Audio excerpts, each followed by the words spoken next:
Hey everybody, it's Bus with Battles with Bus number 340, and today we're doing battle in a Ruthless Rumble. And so, we played in another Ruthless Rumble yesterday and the day before. These are pretty good practice for some of the upcoming best of three events. There's the Mastering Runeterra Open, which should be today as this video is released, and then the Riot Open event within the game client is next weekend. And so, happy to jump in and try some of these best of threes. I was happy with a portion of our lineup in the previous video. We were playing our Jarvan Udyr deck, we were playing Aatrox Vayne, and we were playing Quinn Gwyn. I wasn't super happy with Quinn Gwyn. I just don't like the way that it kind of plays out and doesn't have much late game power to it. So we've struck it from the list. We've added in a new deck. We'll pull those up and talk about them just a little bit, and then we'll jump into the games. And so, our Jarvan Udyr deck, unchanged. This is the same one that we played in the previous video. It's the same deck we took up to Masters. I've been exceptionally happy with this along the way. I'm quite happy with all the numbers and everything happening in the deck. A bunch of good stuff here. Deck number 2 is Aatrox Vayne, and we've been able to put Quinn back in, and so we, in the previous video, put in a copy of the Night Ranger Defector to kind of replace for Quinn. Now that Quinn is available to be back, we've included the two copies of her, and then we've adjusted down the equipment package matching. This is Broken Ball's list. Broken Ball won the AGS Open or AGS E4. I'm not entirely certain how the AGS League works, but he won their event, and this was out of his list. The way I look at this deck is it's not an Aatrox deck. It's a Challenger's deck, and Aatrox is how you get access to both Darken Spear and Darken Harp. And I like this matchup against a lot of the format. It's quite good against things like Fizz, since it has all of these challengers and a lot of interactive elements to it, but it still has a nice bit of late game interactivity with Aatrox and the World Ender, and then it's got all of these 4 health units that I'm a really big fan of in this format. And so, good stuff here. A little bit of edits from the previous deck, but quite happy with this one. Last but not least, we've switched to Samira Leona. I kind of mentioned in the previous video we were probably going to be doing this. The take I have on Samira Leona is a little bit different than what you're going to see if you go and just pull up the top deck off of your favorite deck aggregation site. I do not like playing the 1 health 1 drops in it, so we aren't playing Precious Pets. We aren't playing... what's the other one? There's another one, right? The Legion Saboteur. I think those cards are just garbage. The thing that probably strikes you as a little crazy is going to be the Incisive Tactician down here at the bottom. I think the rallies are a must for a deck like this, and it's not unreasonable to hit the reputation with this. We have a lot of large scale units in this deck, and so I love having access to this. And you don't always see access to the Darkened Lodestone. This has started to pick up here in recent days, but my kind of take on the deck is I don't really like focusing all in on Might. I think Might is too susceptible to a lot of the interactive elements of the format, and so it's just too expensive, and if you draw it early, it's garbage, and so I'm not a huge fan of it, but I do concede that this deck needs some of these effects to punch through at the end of the game, and also playing copies of the Darkened Lodestone gives you some bonus value out of Might, since you can put the Might on the Harazi, and then support another unit with Harazi to pass on the Overwhelm. Last interesting thing that we tend to play in our deck is the Wandering Shepherd. This is a nice angle here, since we have so many 2-drops across the deck. We have the Shield Bearer, the Sunhawk, and then the Samira.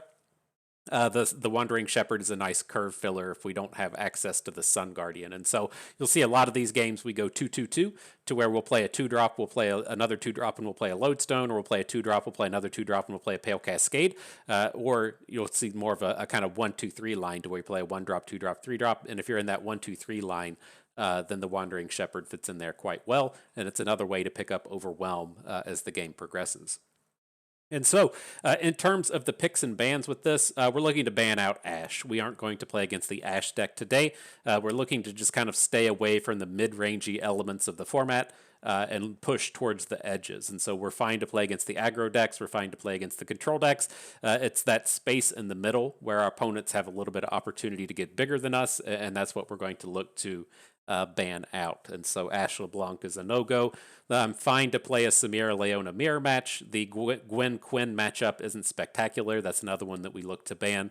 But the things like Fizz Samira, happy to play it. Things like Karma Set, happy to play those.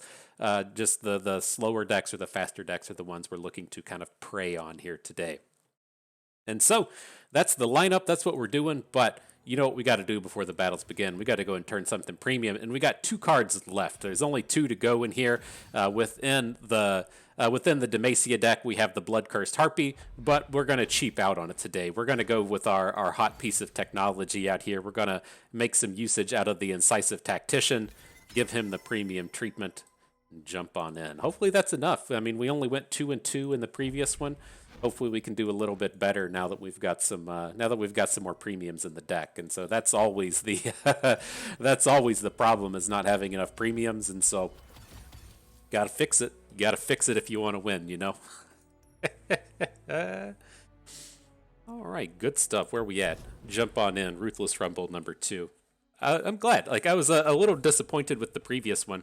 What do we have here? This is kind of interesting. We talked about putting a ban onto Gwen, but the control decks you see in the format typically aren't things like Heimerdinger Jace. Heimerdinger Jace is a bit of a problem matchup for us. I don't want to play against things like Hex Obliterator and Vengeance, and so I'll roll the dice with the Gwen deck. I think that's okay.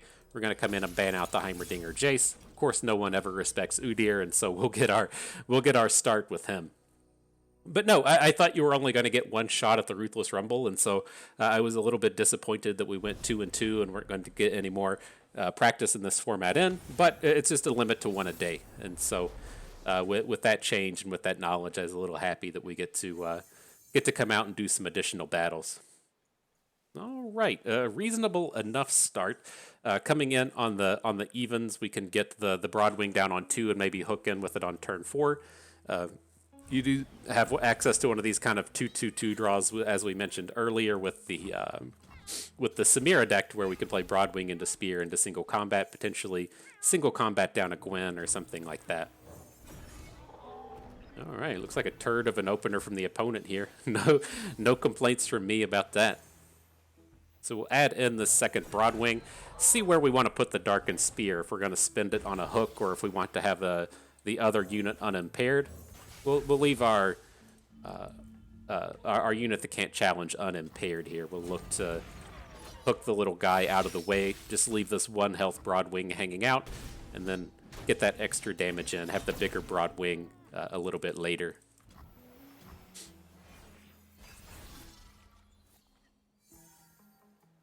What up, Jarvan? Getting those stats already?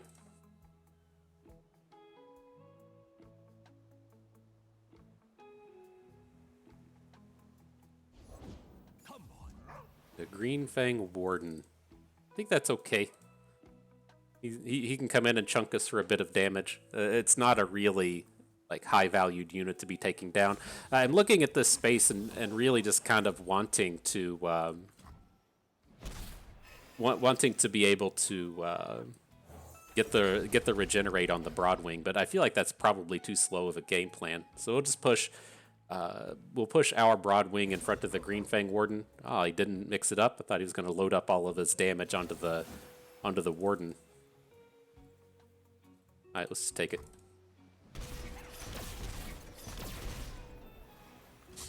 All right.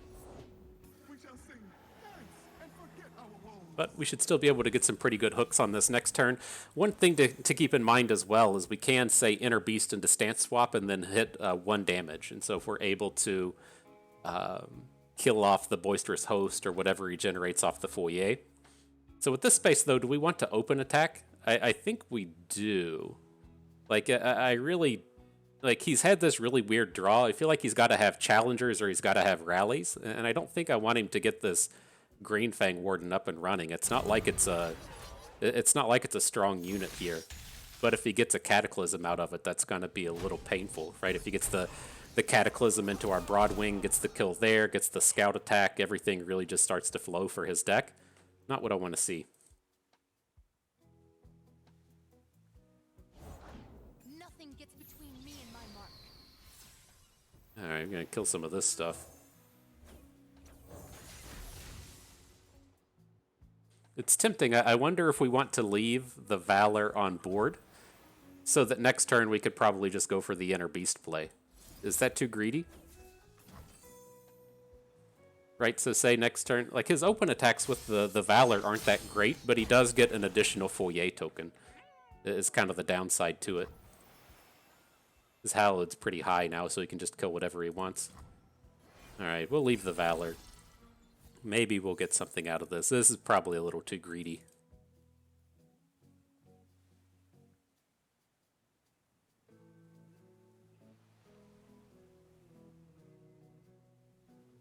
Just leaving him up with that scout unit. Like, what's he realistically going to play? I guess he could play like another Quinn.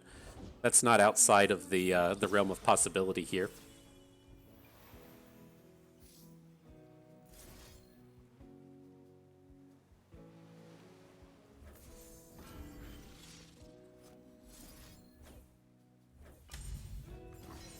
Alright, so we'll take a bit of a clear at least. We got to get these birds off the board or we'll just lose the game. And now, ideally, if he makes the scout attack with Quinn, we can kill her with a single combat because she's got that point of damage on her. It's our time to shine, Not bad. Not bad. Are we just dead here? It's going to depend on how he hooks. Oh my god, so many blinding assaults. So he's definitely hooking in both of our units. As the board stood before, we were kind of okay if he, say, hooked our Broadwing wrong and then we got to shoot down Quinn, but this is going to be bad. This is going to be bad. Right, he's hooked in this Valor, so it has all the stats, and there's just nothing we can do about this. All right, GG. That turned bad fast. But that's not a particularly good matchup. I still prefer to play... I think I'd still prefer to play against that than to play against Heimerdinger Jace. So, that's okay.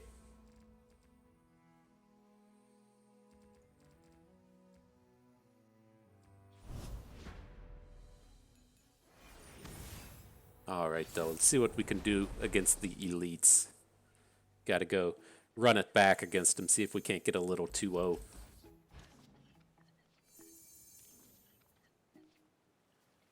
Alright, that opening hand sucked. It didn't have any units in it. A little bit better now. A little bit better. I'm still pretty surprised to see people play... No, I'm not surprised to see people play decks like Elites. I'm surprised to see people play Elites that is Demacia only. Like, as we were playing Elites in the previous format, we were just playing Rite of Negations, right? The idea being... you know, we can include 2 Rite of Negations into our deck. That's a very powerful spell. It stops everything that is a problem. Everything that is a problem from the opposing decks. Rite of Negation stops for just 2 cards in your deck. And it doesn't really cut into your allegiance that hard on Vanguard Bannerman. But Vanguard Bannerman isn't in the format anymore. So, like, why can't you figure out something to play in your deck? Like, why are you limiting yourself so hard to Demacia only when the good cards are gone, right? And so that's just a little bit odd to me. All right, but what are we going to do here? I'm leaning towards putting +2/+2 onto the Vulpine Wanderer. Get the shutdown on the Vanguard Defender. We can, you know, fairly safely take 4 from the Badger Bear this turn, and then we might be kind of getting stuck playing a Harsh Winds next turn. Like, it's a little bit of a bummer to have to take this route since we since we lose out on... Oh, really? This is what we're getting today. If we're going to come out here and talk trash on Elites, opponent says, I got something to show you about that. Here's why I'm playing Demacia only. It's because it just doesn't matter. It just doesn't matter if you draw perfect. Jesus. All right. Continue on.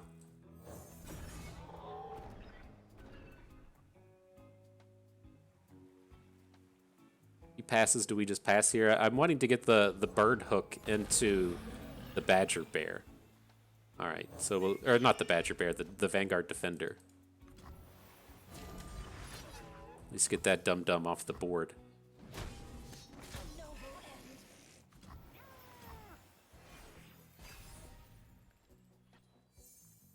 Ooh, that was a big draw with catch. I was going to say he's probably going to play Garen, but if we can catch a catch the Aegis onto Udyr, that's something that gives us the chance to recover. Whip Udyr, give him the Aegis.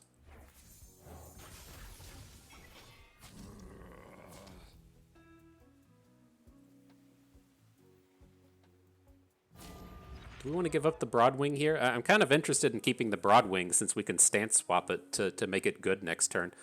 So let's just block here.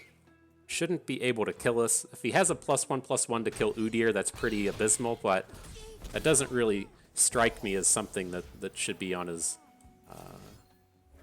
radar. But right now we're looking to have this 5 health Broadwing. We get another hook. Udyr's gonna need a little bit of help, but maybe he'll find the strength to get some more strikes in.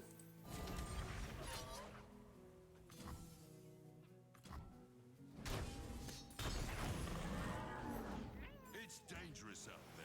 Take this. Okay. Soldiers to me. Okay. So, like, at least against this board, we're okay, right? We can single combat down the Battlesmith and then harsh winds into the middle. Let's see. We can still do a similar thing here. So we'll harsh winds the 4/4 in the Jarvan.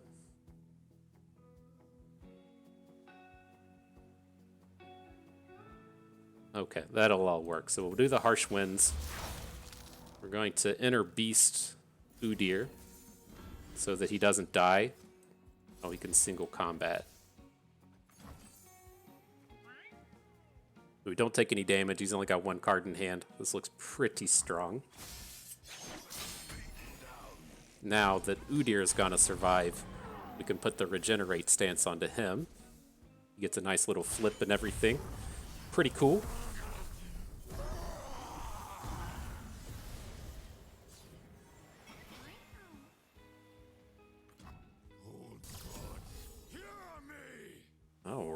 All right. Let's see if we can't turn this one around.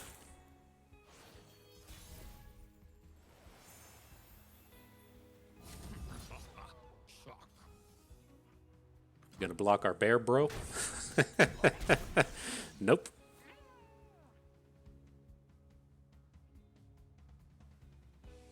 It's unfortunate we can't get the stance swap down this turn. I mean, it's tough, right? We have the Tiana, but do we really want to drop the Tiana right now? Like, what do we get out of this? We're not threatening lethals. I don't think it's really that worthwhile. So let's get the combat cook in. Hand of Pain will work.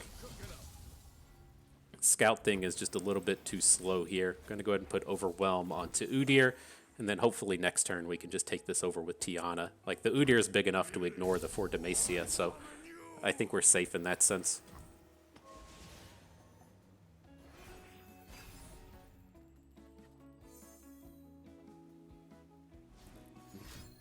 Dad turns up. He sees a little Garen on. He sees a little Jarvan on the other side of the table. We handle this as not a particularly strong champion's strength.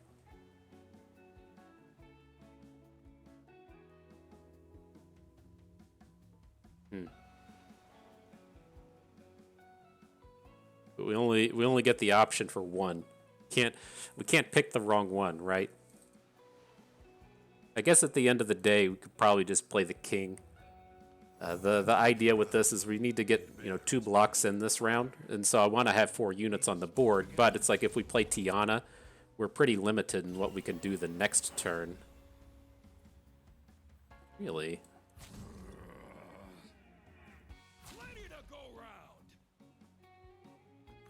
All right, we'll throw Udyr out front. +2/+2 is fine. Sad to see you go, my friend Udyr, but you're doing the necessities for us to get the wins. You fought hard, you fought strong. I appreciate everything you do, my friend.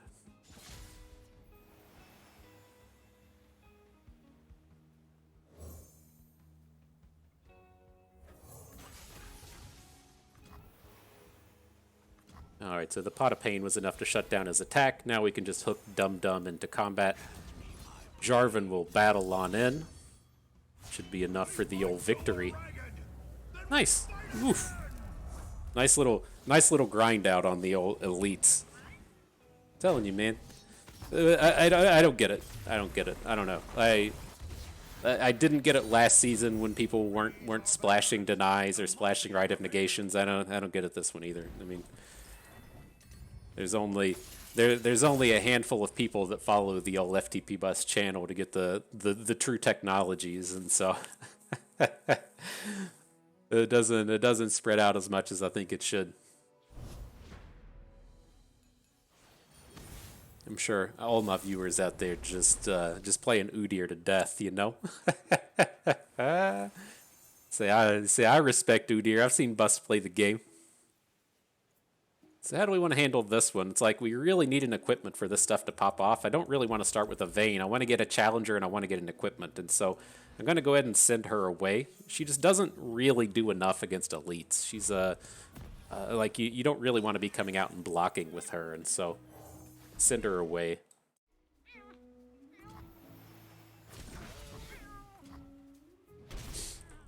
But yeah, you're really looking to against the elites matchup. You're really looking to get like the challenger and quick attack. Like a Quinn Bird and a quick attack's usually enough to shut down the game.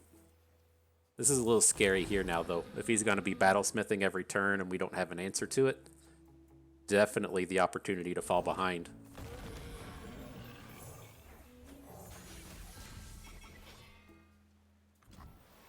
Look at this. Look at how bad our units are in these combats.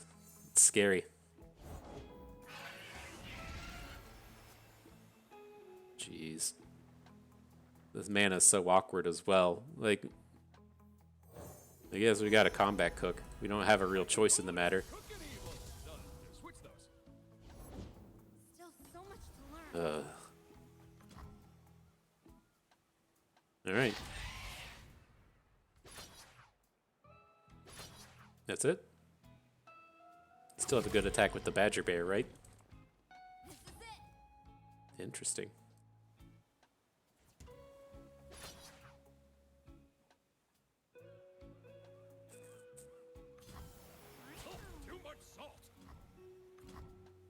Alright, well, we can still drop Quinn in next turn. We do have, if we can just stall a little bit, having the double equipment with the Blood-Cursed Harpies is pretty nice as well. Does that change anything? We don't have to play Quinn. We can play Blinding Assault and put a Bloodsworn Amulet on it, but I mean, maybe that's where we need to be. Like, if opponent's going to play if opponent's going to say, like, play a defensive Garen this turn and we completely get shut down, that's horrible. That's completely horrible. And so, ideally with this turn, we can play the Bird, we can play the Amulet, we can get 2 units off of the board. The Amulet will come back to hand, and then next turn we can start to drop Harpies on them. Form up, okay.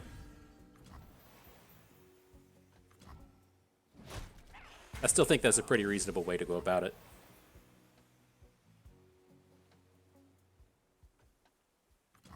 We'll save the catch. It doesn't. We still have a good block with the Badger Bear in front of some of these guys.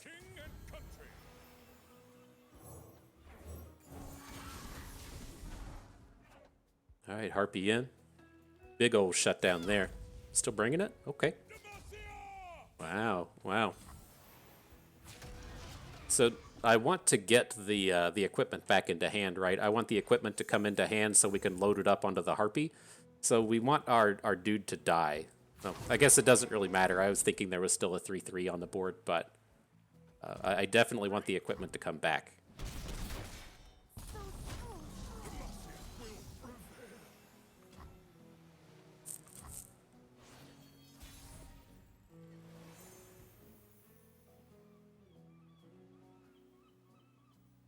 Interesting. It's like we have the elk, and I'm trying to get too much value out of this stuff. Let's drop the tracker in just in case. If he plays another Cithria or something small, I'm fine to take a trade on it.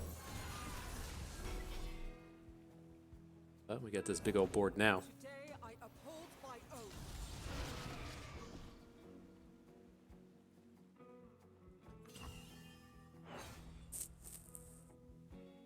let's slam it. I was thinking, like, do I want to keep this Harpy at home? But it's going to turn back into a 6/4, and then if we need to protect it with the catch, we have that option now. So happy enough to not leave him on defense.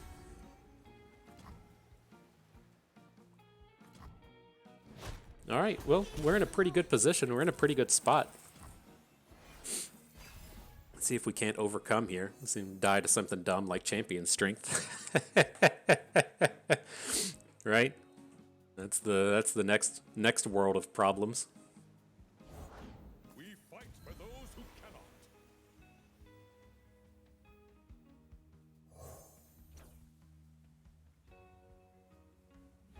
They will never die because I will never let them. So many pure shutdowns on Garen, right? it feels pretty good. We Demacians are no easy prey. All right, let's get Quinn in. I'm still like a little bit worried about a champion strength happening, but I at least want Quinn on the board so she can see these attacks happen, so she can potentially get a flip. Or if he throws away a bunch of units, then she has the potential to actually get an attack in. Go on. Peace through servitude. Okay. This is going to be another catch onto the bird to have it survive, isn't it? Sure is. Sure is. You're looking lonely out there, Garen. Could we have just won this game? No, we would have been short. Okay. I didn't realize opponent had gotten down so low. And I was like, it was like this attack was coming in, and I saw him just having Garen in the back line and him at 6 health. And I was like, oh, maybe we could have won that one. But I think it was short. There's the champion strength.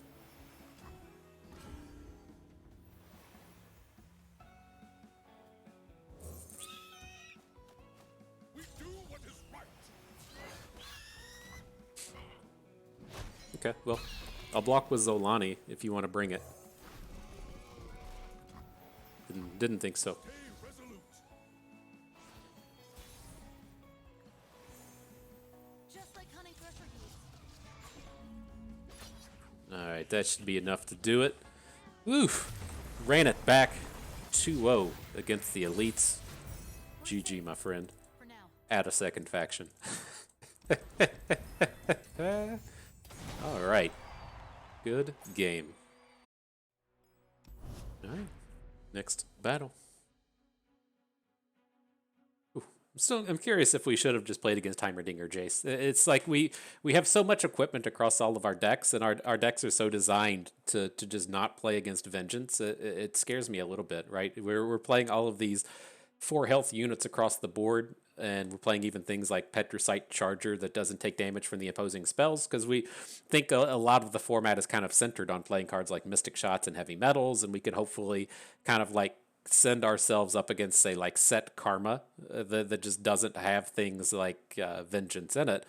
And as the, if you're playing against control decks, you can't just say, okay, I'm good against control decks, right? That's not what our deck is. Our deck is good against a specific subset of control decks that don't play good removal spells. And so, like, playing against something like Jace Lux would probably be, at the edge of okay. You have to deal with Hex Obliterators out of that kind of thing, but things like Shock Blast you stand up nicely to. But something like Heimerdinger Jace that's going to have Hex Obliterators and have Vengeances and the like, I don't really want to deal with that.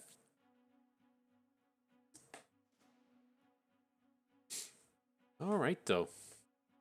Hope the voice is sounding good today as we're lining up in here. I'm taking that other headset back. We're just going to return it. I'm back on the original. Hopefully the voice is nice. I'm starting to finally get over my cold and the sinus stuff and all that, and so hopefully we're sounding good as well. I haven't been coughing or blowing orange shit out of my nose and stuff, and so it's been pretty good. All right, so up against these, I'm fine to ban out the Seraphine. All of our decks are pretty reasonable against both Samira Fizz and Karma Set. in the Seraphine deck, it's, you know, I think all of these matchups should be good, but that's the one that I'm least interested in playing against. It does some early game shenanigans that we aren't really wanting to do. Well, maybe we should have just banned out Samira. Like we got the matchup we want against Samira with the Udyr Jarvan, but it's a pretty poor matchup for our Samira Leona. So that was a potential mistake there. But reasonable enough start against this deck. We got a lot of early game interactivity with all the birds. We can hopefully develop some good hooks with the Dark and Aegius. No complaints. There's a real consideration to just pass on this turn. I'm not as inclined to do it now that we've got the single combat and the inner beast. So if opponent plays Samira here, we have ways to interact with her. But you know, the turn 2 Samira could cause some real problems for what we're doing.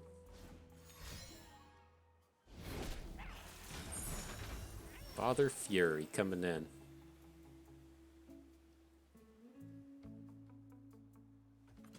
Let's just pass. All of our cards are spell mana based, so it's not like we're missing out on anything for the turn. And I'd kind of like to know if our Broadwing is going to have Challenger before it comes through. So opponent's going to get one of these, right? He can't hit Jarvan off of his Manifest, and so he knows our non-Jarvan cards. He doesn't know that the two unseen cards in our hand are Jarvan, but he's going to know we have the Aegius, the Inner Beast, and the single combat. Curious what he picks up. I would think he probably picks up Inner Beast. But Patient, cautious, and quiet. This is our Vayne.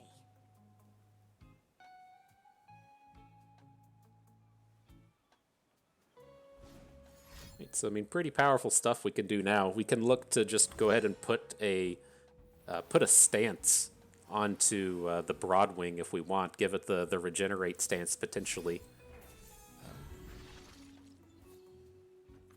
We'll see.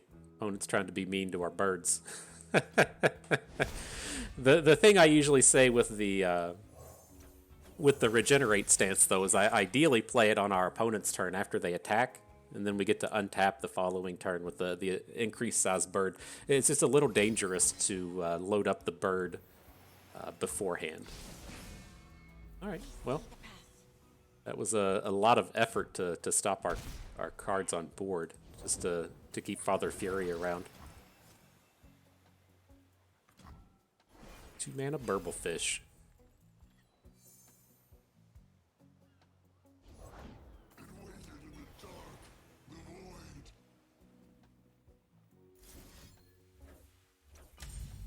Alright, well, he took our Dark and Aegius. It has been seen. I'm going to take this opportunity to go ahead and kill off his 1 health units. Oh, he's going +2/+2. Not bad, not bad. I should say I'm going to take this opportunity to attempt. Opportunity to attempt. Holy shit, are you kidding me? Wow. Wow. Okay, buddy. That's pretty good. That's pretty good.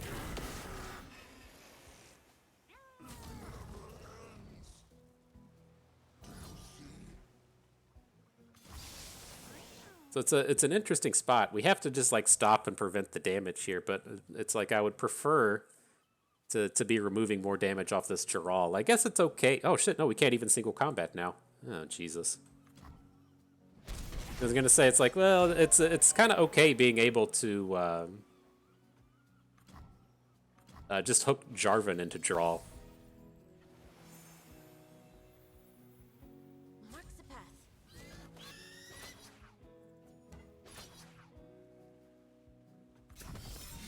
Man, it was so painful. The double +2/+2 to prevent our spell.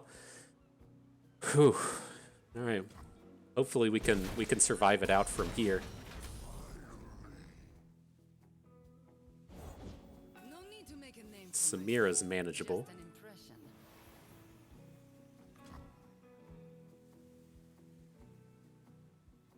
Still play it slow. I mean, we got a couple of answers to his units on board. We still have another stance in hand to potentially deal 1 damage to everything. I think it's okay.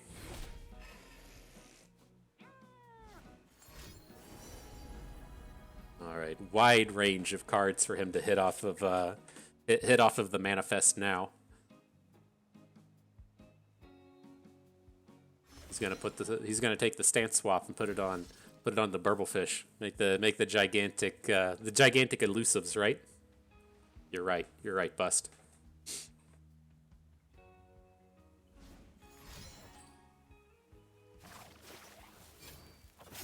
No problem.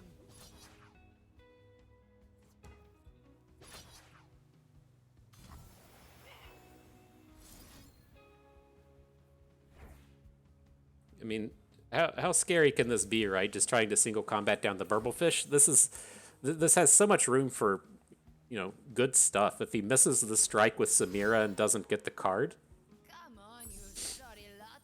that's fine. We got a bunch of combat tricks to try and fight through this one.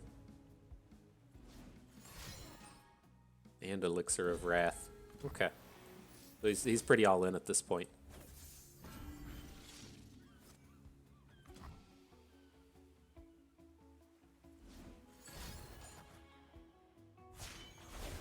Alright, he drops the Inner Beast.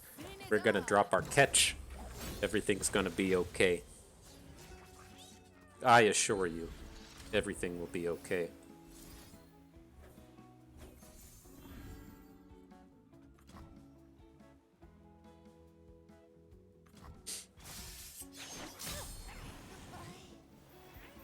So can we just outright win next turn?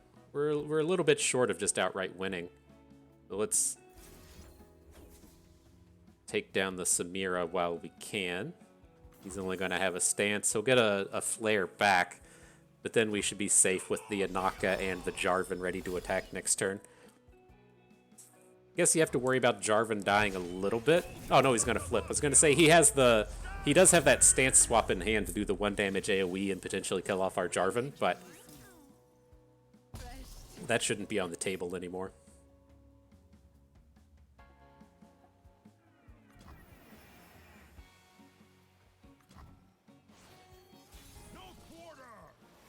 No quarter.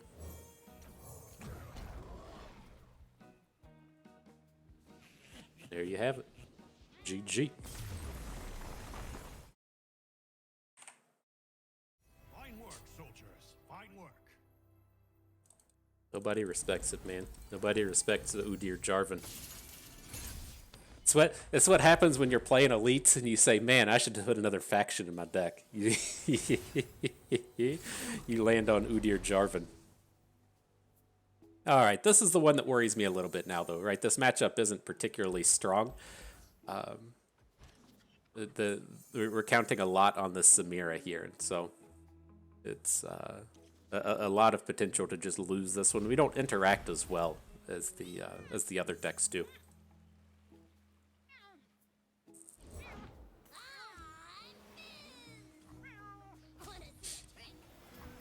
All right, well, I'm going to pass on the Pigeon. I'm going to try and line this up to take the Samira hook into Fizz. We'll see if we get what we want. We get the quick attack challenge right away. And then we can start trying to follow in with the Sun Guardian next turn. It's like, we're just not the... we're not the aggro in this matchup, right? We're definitely the control deck as far as this goes. Got to try and avoid their combo kills. And so, I don't think we need to be punching out that damage. Oh my god, it's more of these things?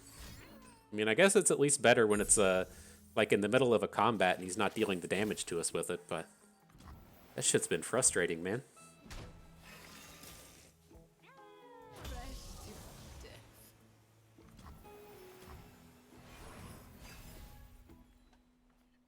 But we do get the additional flare. Hopefully that'll play in nicely. The soldier was actually a pretty good draw as well, given that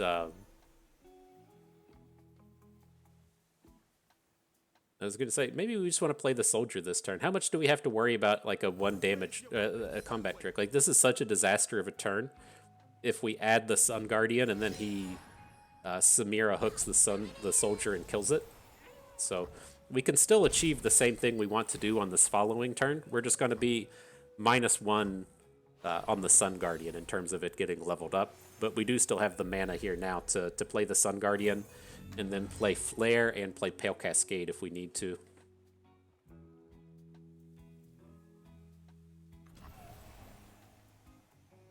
Do we want to add anything more in? It's probably a little greedy.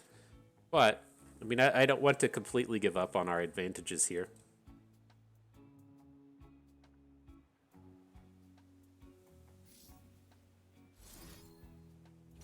Alright. I'm going to go for the Fizz. This usually feels like a mistake, going after the Fizz, but I feel like we have the tools to handle Samira at this point. I just worry about getting blown out by elusives, and so I'm going to go after old Fizz here, see if we can't take him down.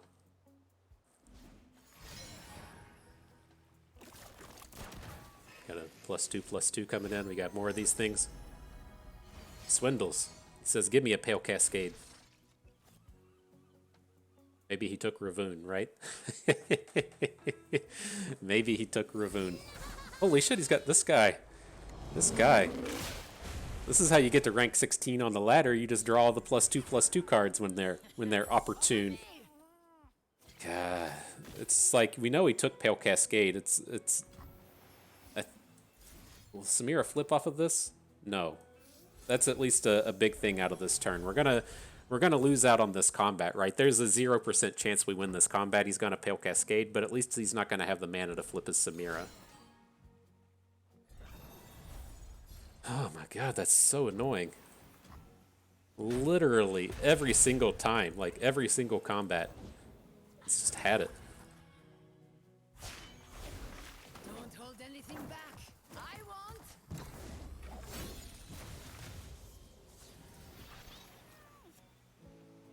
Here's what's going to happen. I 100% guarantee you, with the way that these games have gone, he's gonna I guess he can drop a Zap. I was like, or not Zap, a Fleet Admiral Shelley. I was just waiting for the big blowout to come in. The guilty were bad.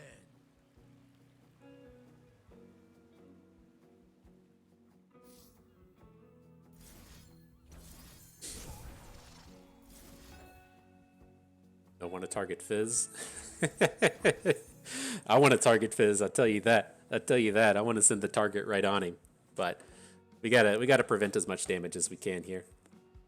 I still, this game, like if we'd won that combat on the previous turn, I feel like we would have, or not even won the combat, just had enough to actually kill Fizz. I feel like we would have been right in the running, but he's too far ahead now. Just can't stop anything they're doing.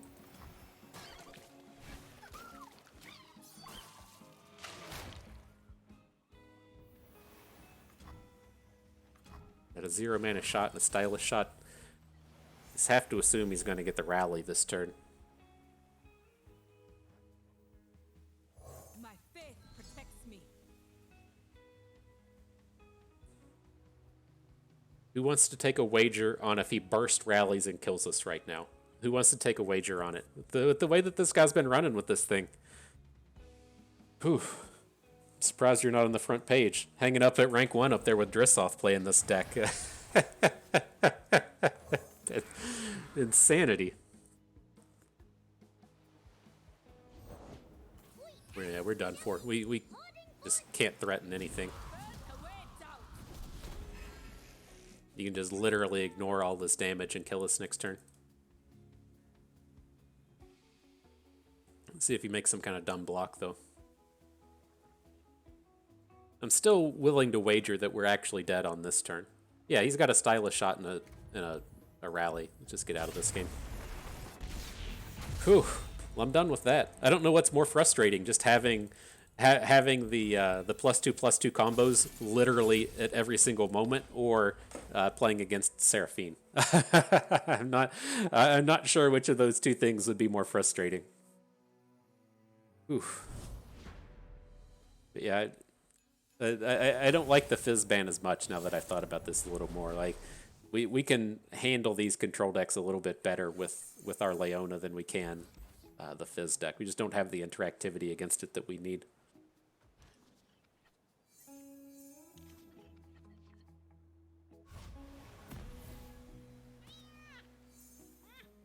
Right. Well, it was looking like a nice start. Nox and Fervor is not that special. I'm not really excited about it. And then Might turns up, and I'm like, oh, this is exactly why I don't like playing 3 copies of Might in the deck. Whenever I see 3 copies of Might in the deck, I'm just like, you are bold. You are bold in your ways, my friend. Sure.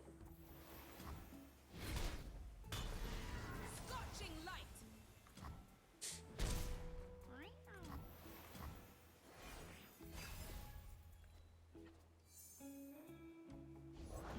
It isn't about who's better. It's about the coin.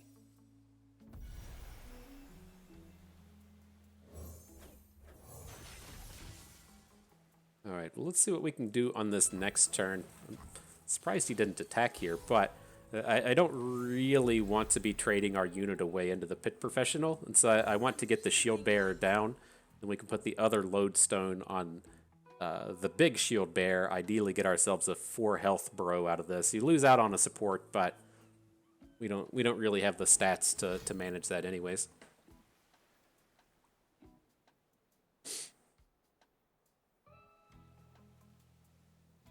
Is that going to be a tag out? I think that's what's about to come in. He's gonna send our 3/6 back to hand, our big one back to hand, and then we're stuck making this trade. Oh, Aftershock. Okay, that's a little better. Trespassers! Devotion through battle.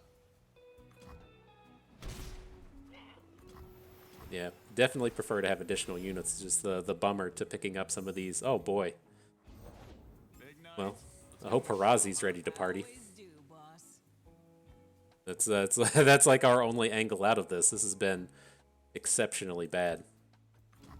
We'll pass. He has the option to just pass back at us here, but we're getting boomed.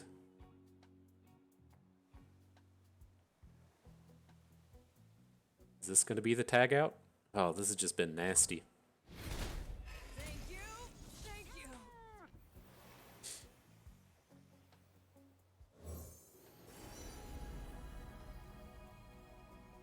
It's all kind of suck. I think we'll go with the fix him 5,000.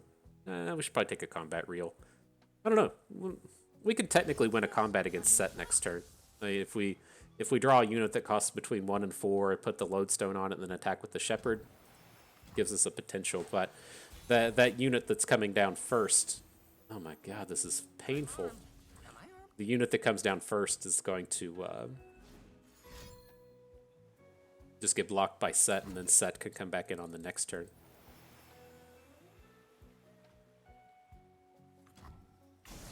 Phew. I mean, we just got to have hopes and dreams in these Harazis. We do have the Harazi into Might, and so that could potentially be our saving grace, but as you can imagine, overbanking all this mana is not good, and we're gonna lose a unit to Set this turn. So, a little bit worried.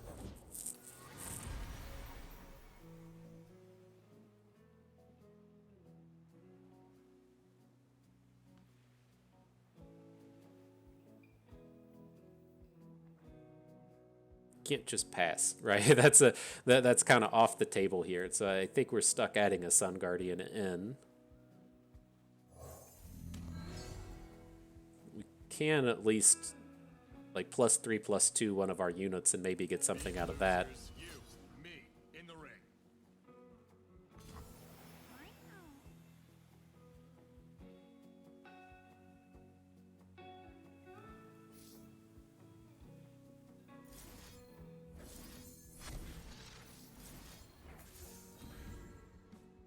And then I'll just take the damage. It's going to be such a disaster next turn if we aren't able to get Harazi on the board. So we still have to worry about this dum-dum running around, this Serene Skysinger. Like I think we're probably too far away from lethal at this point, but see what comes in.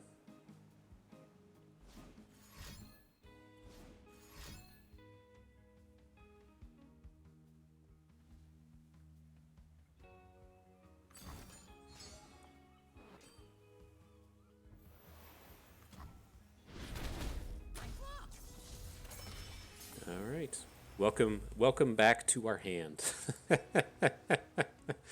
Welcome back.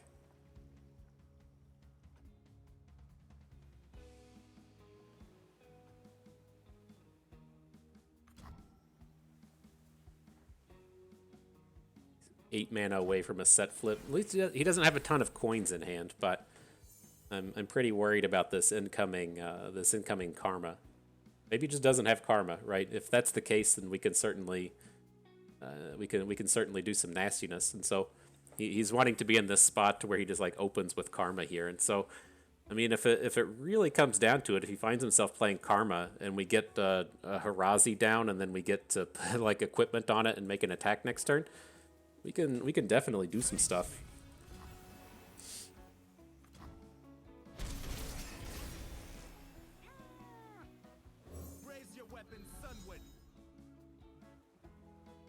I don't know about you, but I like doing stuff, and so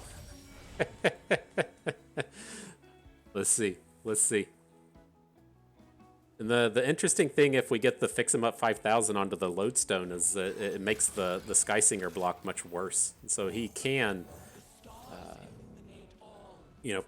get the 6 attack in front of it, but we can quick attack it so he doesn't get to gain the 3.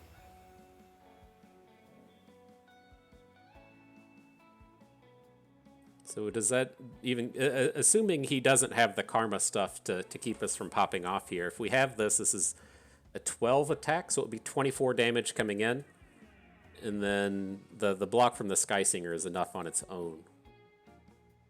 So we're gonna have to try for a second Harazi. So we can chain the overwhelms across them. And just hope he doesn't have it, right? You just there's no other options at this point other than just hoping he doesn't have it. Wow. Why is he playing coins now? We don't do credit. Is to pop a spell shield? Is he gonna kill a unit we don't care about? Killing a unit we don't care about. Okay. I'm on board with that. So I mean, he does only have 3 cards in hand, right? Something to definitely take note of. No guarantees we just get blown up by karma here. Now, as we say stuff like that, he's gonna start chaining off the card draw thing. But here's our chance.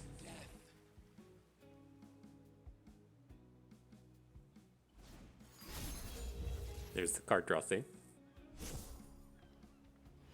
Here's the thing I don't like about Karma Set. People complain about this deck a lot and say, "Ooh, this is way too powerful. This is way too much. You shouldn't have to deal against this." My thing with it isn't so much that. Like I feel like this game's probably just done. But the thing with this deck is it's like eggs and magic. Is we're basically going to be like held hostage for the next 4 minutes because there's a legitimate chance that the opponent just whiffed and doesn't have the tools they need to actually win the game. And you just have to sit it out and wait on it. And so it just sucks. You know, we're going to sit here and just play solitaire for the next 5 minutes while the dude, he's going to play a card and he's going to bounce a unit and he's going to play a regain 4 mana and he's going to play something else. Like, he's just going to chain this shit over and over and over and over. And it's kind of abysmal. All right, set of cards number 1, in with the Samira. Nice shoes. Again, this attack not good enough. We're only going to be coming in for 20, so I think it's gonna be wrapped up. I mean, we could technically try and do something with Incisive Tactician next turn, but I don't think it's gonna be there.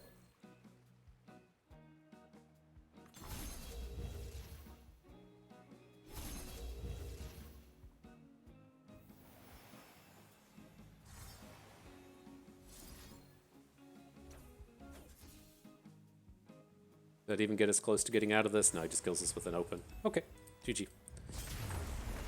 But yeah, we didn't have to go through too much trouble there, but that's ultimately my problem with Karma Set. I think if you're able to get to turn 10 and stick a 5 mana unit the turn before and have it not die, so you get to roll into turn 10 and do all that, that's fine, right? The game is pretty much designed to where the decks win on turn 9 anyways, and so if you control deck yourself into turn 10, then you deserve to win with set karma. I have no problems with that, but I think it's just as you play against a lot of decks, like you're playing against Rise, right? And Rise is the same way. He manages to push himself into turn 10, and he doesn't die along the way. You see all of the stupid landmarks on the board. You know it's just done. The game's over. But you can't just concede against set karma, because there's just such a very real chance that that guy had 3 cards in his hand. I know he got the free karma card and then got to draw 4 on the next turn, but he has to actually hit like the right collection of cards to be able to take our Harazis off the board, and you just have to suffer through it. It's kind of dumb, and so that's the problem with that combo. All right, on to the next one. Oh, instant matches. They're here right away. So what do we got with this one? Bard Callista, I don't think we can ever ban. I'm not sure what Kale Freylord is supposed to be, so I can probably leave that one up as well. We'll just ban out the kind of on meta deck here. It's like I would typically be like a little tempted to ban out the Shadow Isles because that's where the good removal spells are, but I have a feeling that's going to be a fairly off meta deck. And look at this. This is the first ban we've gotten from Jarvan Udyr. This is our 7th match, and he's pulled down 6 wins since nobody respects it, and so finally calling in the ban. This is probably what's going to just knock us out of the event.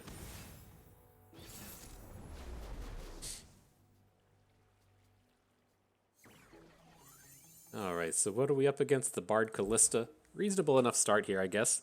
We can get the various birds and stuff going. Big heavy attack for the early game.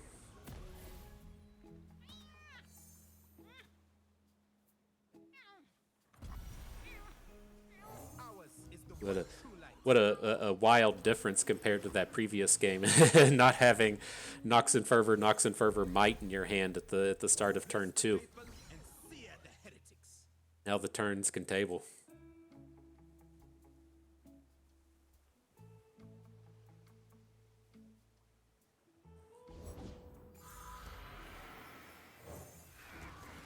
The Redeemed Prodigy. Okay.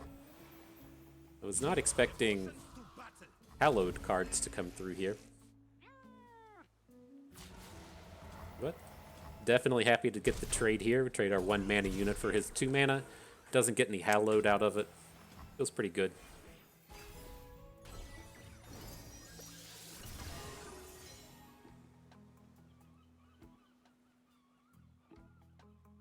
Guess we're going to be...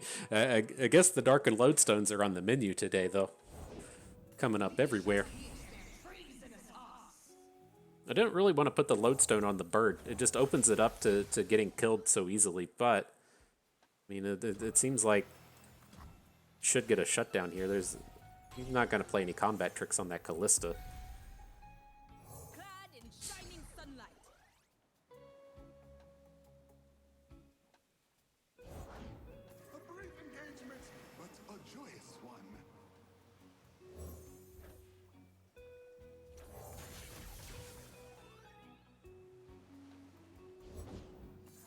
And a Mask Mother. Okay. Callista flipped yet? She's getting close. Getting close.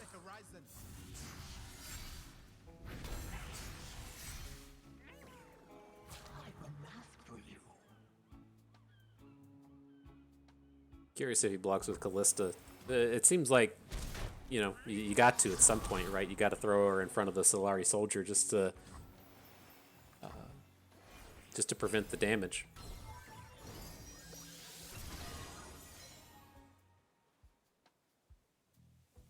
But looking good for us. He needs to, if he wants the Callista to flip, he needs to put down another unit and kill it. And then even if he does, like, I'm not certain what she brings back. I don't think we care.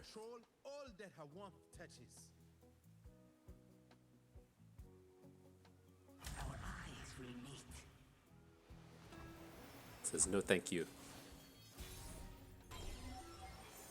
Oh, and a Leona. Drawing hot. I am the bulwark against that should be pretty close to doing it. Get the stun onto Callista, get to hook the lifesteal unit out of combat. Not going to have too many good blocks here.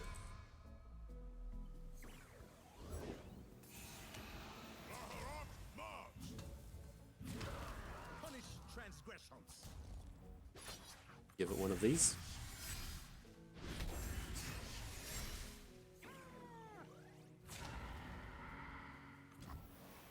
That was enough. GG. There's that Callista flip, though. That's what you were waiting to see.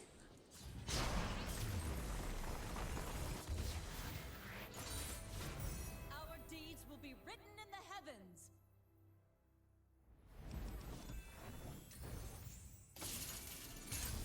Alright, Aatrox Vayne. Man, I'm still thinking back to that last match. It's like, that is one of the downsides to switching to the Dactyl like this, is I felt like the matchups against Fizz Samira were pretty good across the board, and now we have this matchup to where they can pick on us a little bit. I don't know, man. The Gwen deck is just so bad. I get that we lost to it earlier and stuff, but it just strikes me as a deck that's not very good. So what are we going to see out of this? Freylord Targon with Kale? I want to hang on to a Challenger, but then we got to start digging for equipment. It's like, I think we could probably be a little bit greedier against this thing and hang on to Vayne. I could definitely see us building up to some tumbles early. So this is tough. It's like, we have a handful of options in terms of going for the bird with the equipment, or if we want to go for Vayne. I'm looking to curve this out with the Fleet Feather Tracker into the Spear into the Vayne. I worry about the weird stuff that's going to come out of this in terms of what we can hit, and I don't think the Blinding Assault's going to be that good.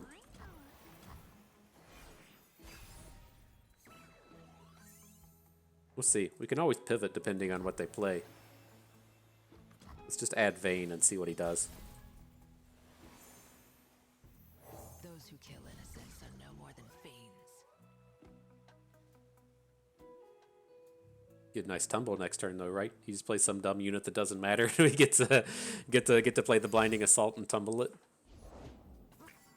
Poro's coming at us. That's what's going on. Gotcha. Gotcha. Oh shit, that thing's tough. And does Scott regenerate? Oh, we messed this up.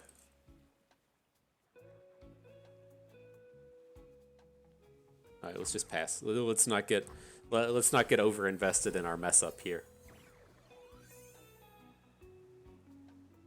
I just saw the 3/3 come down. I was like, oh, he's dead. That thing's done for.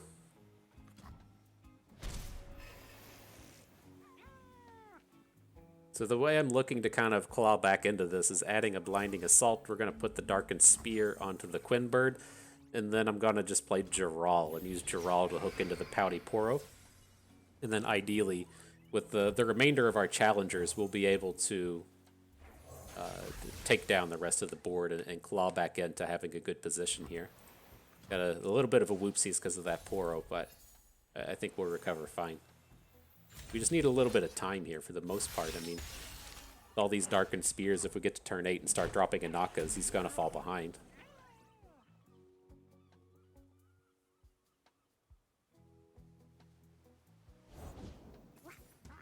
How did this one even get these stats? Oh, the Purifying Flame. Okay. It's like, Jesus.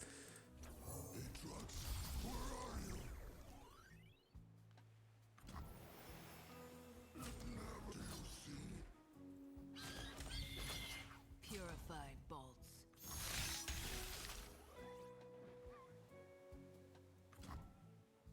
All right. I was a little bit worried that we were going to lose Jaral there because he has 7 mana. It's a very easy spot to have a combat trick. Just doing nothing? Wow. Wow. Just a bunch of Kales and shit in hand? Oh, she costs 5. It's weird. In deliverance of judgment, I stand ready. Alright, let's get the nastiness going. Get this Darkened Harp. Hopefully get the tumble onto Valor. That'll give us a rally. Then we can look to either play Aatrox or play a Zolani. We should be able to take over from here, especially if this Valor survives. Alright, we did it. GG. Mark it a W for bust. Done. Now to root out the next Vayne. I will say, with the Pouty Poro, I've been trying to piece together a deck that uses Pouty Poro and uses, what's her name? Not Samira, Kaisa with it. Since you have that unit that has the 3 keywords on it, and Tough and Regenerate aren't a lot of common keywords that run around, and so it didn't work out. It completely failed, but that's something to kind of keep in mind maybe for the Legacy format or something, is having access to that Poro and really just popping off super fast as far as Evolve goes. Right, next battle.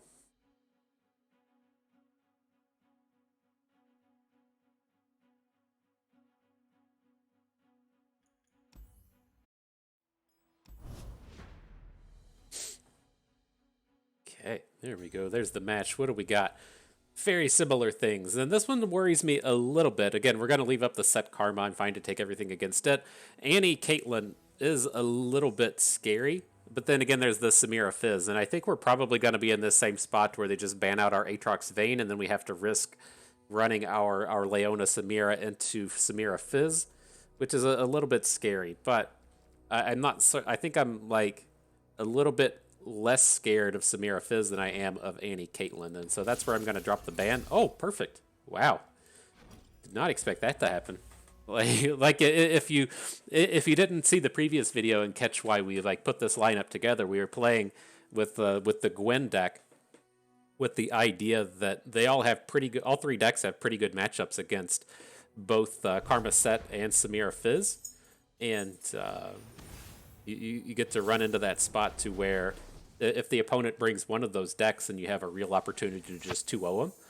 And now that we've kind of replaced the Gwen Quinn deck with Samira Leona, we're kind of worried about Fizz popping up. But man, if they're just going to ban out the Samira deck, we just get what we want right from the start.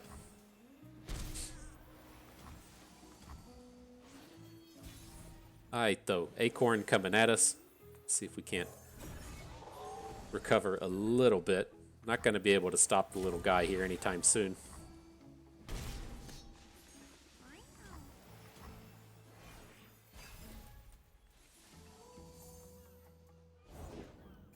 Nothing beats the feeling of stepping into the ring. Alright, I'm going to go for a single combat play here. And so we're going to load up the Broadwing with the Darkened Spear. Going to look to single combat down the Pit Professional. Is he just going to attack? It's like, if you're just going to attack, we don't even have to spend the mana. And then we're looking okay next turn to play the Combat Cook. So either way, this should work out fine for us. If he wants to play a team up or a tag out or a tag team, whatever the thing is called, to return that unit to his hand, that's okay. If he has a Mystic Shot here for the bird as well, that's okay. And then I think we're still looking to add the Cook next turn. The downside with the way this game has gone is we haven't really done any noticeable damage, and so his game plan is kind of working in terms of just building up to a big late game turn. A good fight's the spice of life. Garlic works in All right, we'll pick up the Amulet. It's like I play against this dumb deck, and I feel like we should probably just take the Shepherd's Authority every time. Like, we're never blocking. The only time you ever block a unit is if they have a challenge from Set. But now that he plays things like this, I don't think he ever really wants to block here, but he at least doesn't have the option this time.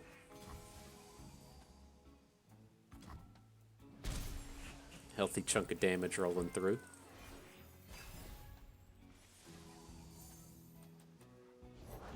Want a piece of me? Line And stuck. set. Alright. I saw you looking at me.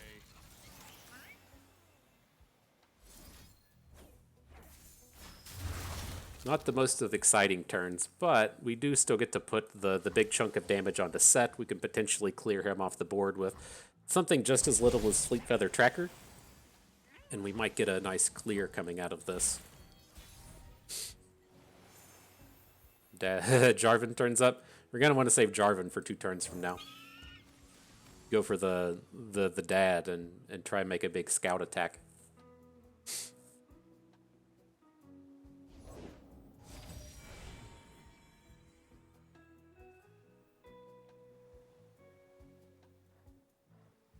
It's so odd seeing this. It's zero successful blocks from Jarvan.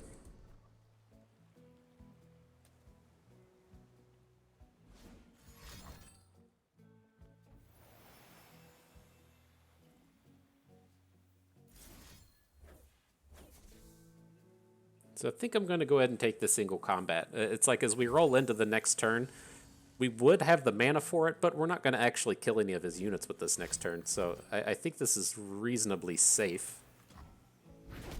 He's got some answers, huh? All right, we'll bring the pot full of pain. Let's throw down. No damage coming in. Sad day. It's like it's much scarier on this following turn to try and count on like these champions. Like if we're gonna go for the big scout attacks and then he's just got a stun, we really suffer on the turn.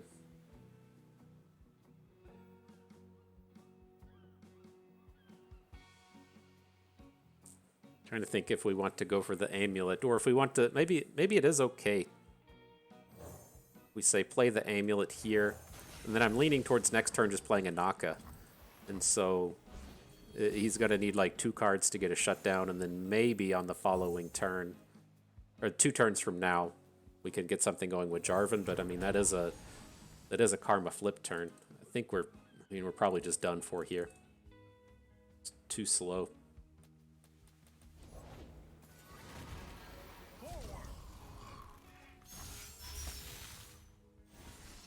You can't say too slow when you're hitting big on a Naka. Alpine Wanderer coming in. Look out, look out.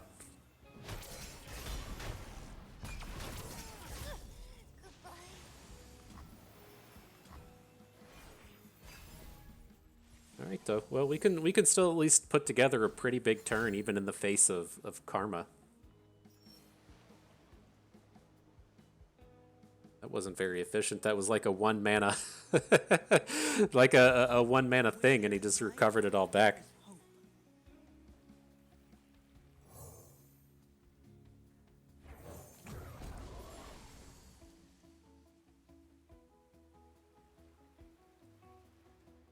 So, I mean, do we ever want to go for the open?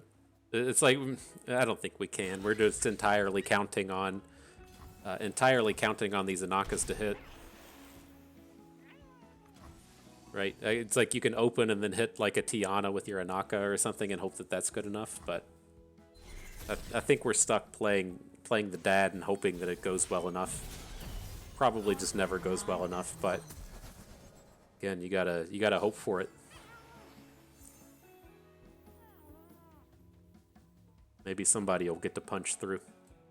How will my people remember me as a just king and a devoted father? Doesn't have a coin stack though. That's kind of nice.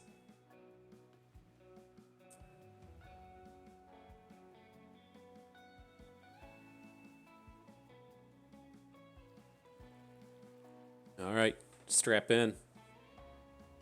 Buckle up your seatbelts as we wait 15 minutes. That's it? Just a single concussive palm? Wow. Bring them here. I mean, I'm still not feeling great about this, but that was not very impressive. And oh my god, I'm so bad about this. I didn't pull in the karma. We should have pulled karma into a Naka. That's gonna leave a mark. A little bit of a whoopsies there. A little bit of a whoopsies. And oh my gosh, we hit Jarral. Jarral is not what opponent is expecting here. Making all of his spells cost double. It's kind of nice. Or Jarvan's just going to die, right? He's taking 4 off of this attack. Okay. Can't believe we missed the hook on Karma, though. Maybe we'll get it on this attack.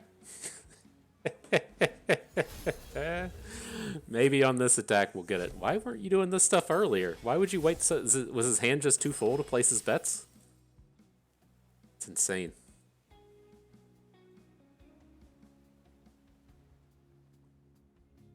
Insane, I tell you. We're about to bring it though. We're gonna hit Anaka off, or we're gonna hit Tiana off this Anaka, and the shit's gonna pop off. Stand before me. What you got for us? The farthest we could get from Tiana.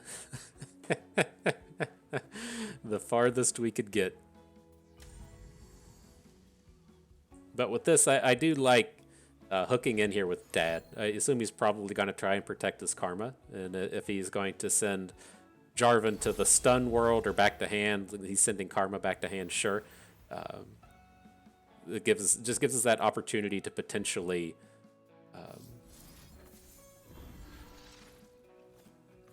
to potentially replay the Jarvan and get the scouts again.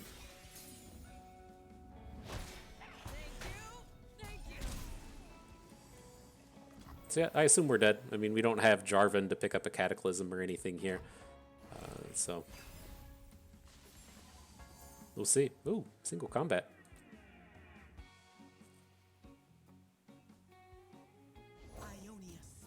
Make some happy noises to that.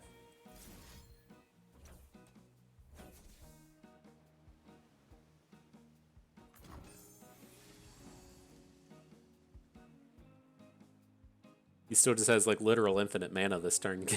Get the 16 recovery off of the coin.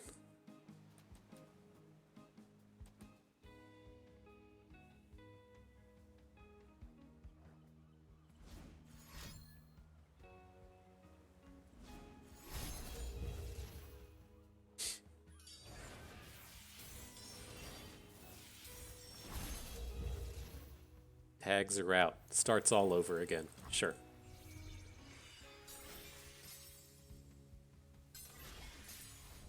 We're getting close to just having another full board. I mean, he's doing a bunch of stuff, but I'm not entirely convinced that he can kill us this turn. Lead us to their heart.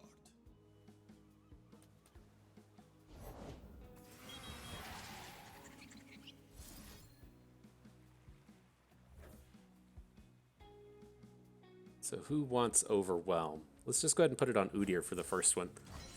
If he gets recalled, then we can replay him and then still just drop another stance. Load him up.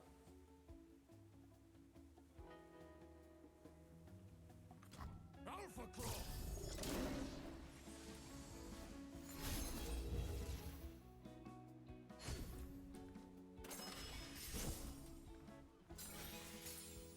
I'm gonna put another stance onto onto the king. Then we'll find the last card we'll play is going to be Sandsworn Amulet onto Jarral. We'll try to use Jarral to hook in Karma.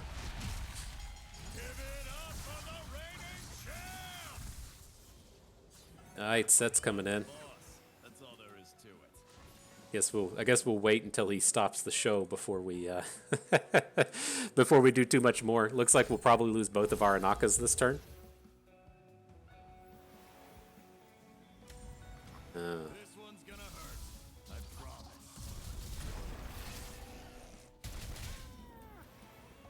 Alright, maybe this game is over. Maybe it is over at this point. He needs another showstopper though. He can't kill Anaka with Set. No holds barred. Welcome to the arena.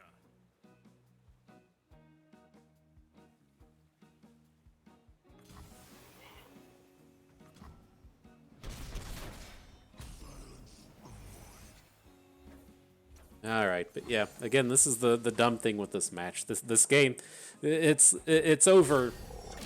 It was over last turn like 99% of the time, but you can't concede. You got to sit here and just fucking drag it out. I'm curious, like, I don't know how the game clock works in this. I've never been super happy with how the game clock worked in Runeterra. I think it should be like the chess clock that you get out of Magic. But, okay, finally did it.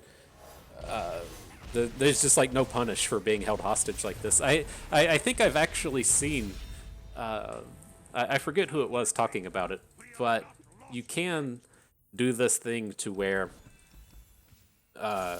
you just drag out game one forever, and then you can force your opponent into losing. Like if you just play game one and run the clock down super, super low, win that game, then you get into game two and you can time them out. There's some kind of weird interaction that you're able to do using that kind of sequencing, and I'm not entirely certain what it is, but I'm aware that you can do it. All right, though, up against Samira Fizz. I held on to the Vulpine Wanderer just to have that way to fill out our curve and also deal the 1 damage AoE, and then we're reasonably happy to have Badger Bears in this match. Well at making heads turn and roll. Our eyes lead to hidden paths. All right, should be obvious we have a combat trick now. Fun. Doesn't go for it. Doesn't take any of the baits. Sure. It's not that big of a deal. I mean, when he's already got the flare in hand, just the 2 damage isn't a big game changer for us.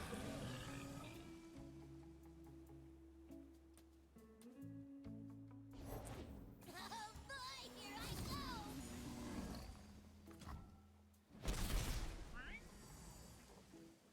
go! All right, we're building up. Get this Badger Bear in front of Fizz. Say, I'm ready to block, my friend. I'm ready to get in front.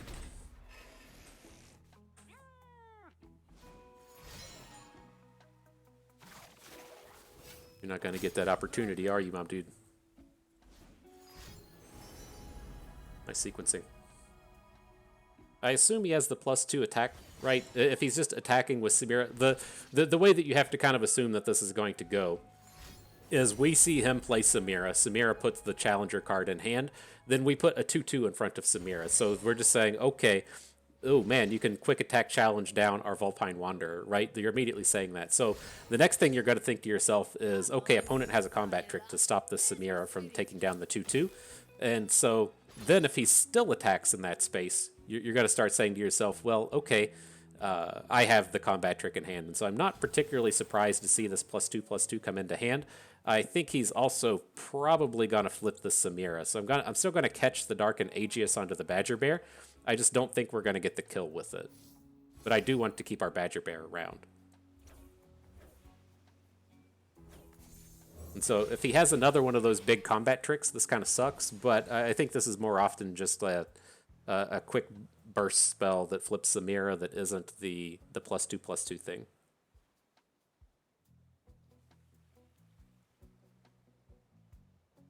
Maybe it is. Maybe he's just going to lose his unit now, and all that thought process didn't actually go through his head. All right, he swindled a catch. Got you. Brutal. Hold anything back. I won't. These swindles have been incredibly painful today.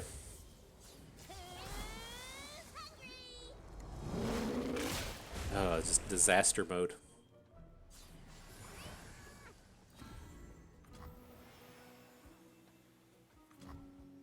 Blink and you'll miss me. Alright, so what are we going to do here? We need to get the Aegis down next turn. I think we can just add real units to the board. That's all that we can really... all that we're really capable of doing here. Pick up the Pot of Pain. I want to make sure our unit can block. Oh, this is just gross. Now Badger Bear turns up. I think we'll try and save him for next turn.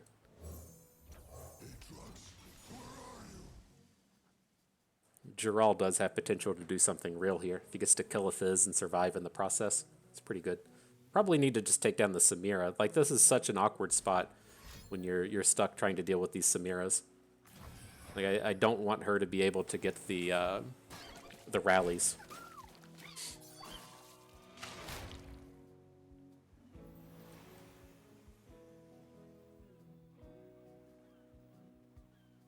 But our attack is just kind of guaranteed to be good at this point, though, right? He shouldn't be able to play any of his spells with the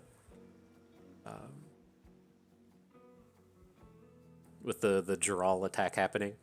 He can play Flare, but that's it.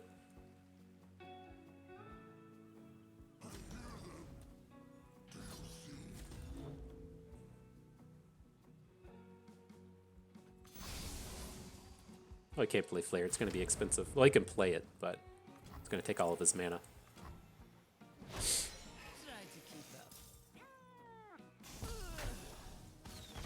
All right. Well, that was at least reasonable.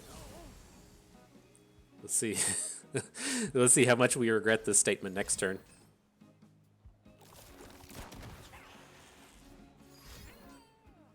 The chain. Gotcha. So, I mean, ideally, we can get this Badger Bear down. If he goes for big Burblefish plays or whatever, we have the stance swap in hand to try an AoE. And then looking to open next turn with Jarvan and just take down whatever he still has on board. Oh, not the Petricite Charger. No, thank you. No, thank you.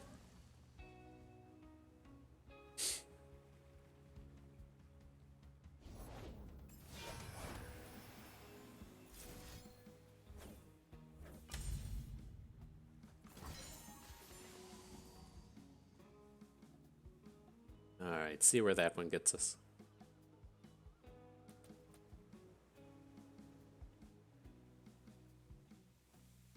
Very important things happen with this. Getting this Inferno down to 4 means we can kill it with Jarl, we can kill it with Badger Bear. So ideally on this upcoming turn, right? Ideally what's going to happen here is he's kind of stuck. He's not really going to be able to do anything. He can, you know, like Flare Inferno to hook the Badger Bear out of combat and attack with Fizz or something, but I don't think that happens too commonly. We might actually get him to just bounce the turn here. He'll play whatever he hit off of the spear. The barbed spear, whatever it's called, but his turn should ideally be done at this point.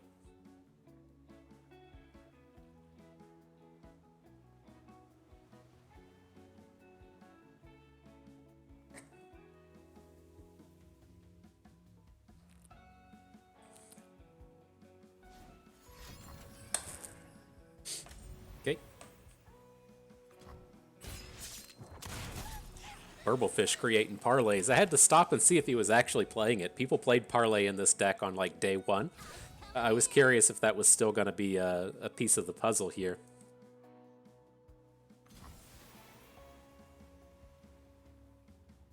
So weird. Well, I'll take the bait on whatever it is. I assume we're going to lose our Badger Bear at the end of the day with this, but I just want to prevent as much damage as we can. That's fine.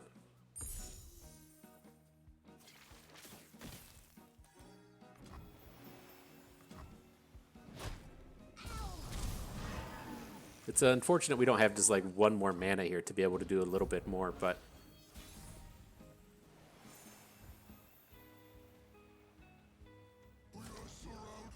this is about as good as our turn's going to get.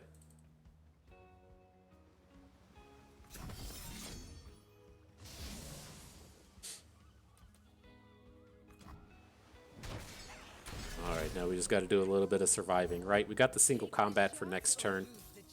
Hopefully we can take down any scary units with it. The hope and dream would be able to play the Darkened Spear and the single combat next turn, but clearly not going to be able to do that. Darken Aegis onto Samira. Sure.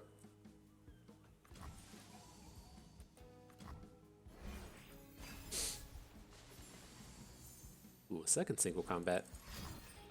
Powder Pandemonium. Fuck. I didn't realize this was going to be a Powder Pandemonium deck. Fuck. I don't think we're dead. We'll take 2 plus 5. No, we're dead. God damn it. You can style a shot and get us down that way. We're going to be 1 short on this board.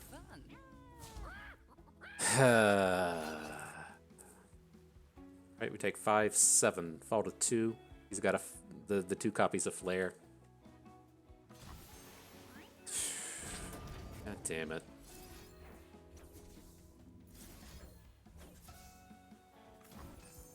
fucking savage. I think we prevented all the damages we could in that game. What? None of these matchups are 100% win rate, am I right? I'm right. Alright, he's going to take forever. Whew, painful. Painful stuff. And so it's still been a pretty good set of matches, a good set of games. Everything has been pretty close up through these, and so that's what I kind of expect, you know, if you're wanting to do well at something like the Runeterra Open or in either one. It's so tough. They're both called Runeterra Opens, but it's a pretty tough crowd that you're going to have to go out and face, and so running through these kind of 50-50s is not entirely crazy. But I like the way our lineup is kind of shaping up. I think I'm okay with this idea. I like the idea of our lineup. I'm just a little bit worried in the sense of adding in the what do you call it? Adding in the Sunburn deck. That's the one as to where I'm fairly okay with playing against Samira Fizz all the time. I know we've lost to it and didn't have that much success against it today, but the matchup's fine. The games are pretty close, but they're most certainly winnable. I like that space of being decent against it and decent against Karma Set, although we did lose to Karma Set like every single time as well. But I think there's probably just a little bit of tweaking we need to do to the Sunburn deck, and I'll feel a little bit better about it there. And then I'm still happy with the rest of the lineup, even though we've been running the 2-2s in these Ruthless Rumbles over and over again and not getting that ultimate success that we're looking for. But we'll look to tweak it a little bit more. Ideally, we'll have some success in the Mastering Runeterra Open tomorrow, and we'll see how it goes. And so that is going to do it for us today. And so I hope everyone enjoyed the video. Hope you maybe learned a thing or two along the way, and you had a good time watching. So this is Bust, and we thank you for being here.